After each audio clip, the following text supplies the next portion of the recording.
to know how to join, just join the shoulder first.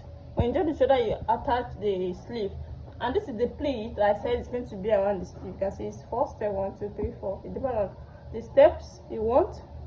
So this is the 4th step that I put at the sleeve, and this is the neck.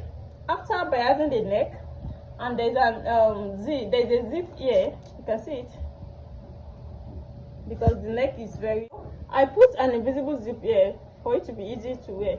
And this is the neck. After biasing the neck, I attach the frill here, you can see, because it is the shoulder. This is where I start from, then I attach the veil to this area too, you can see it. So if you do want it, like, you can start to remove the veil and you're good to go.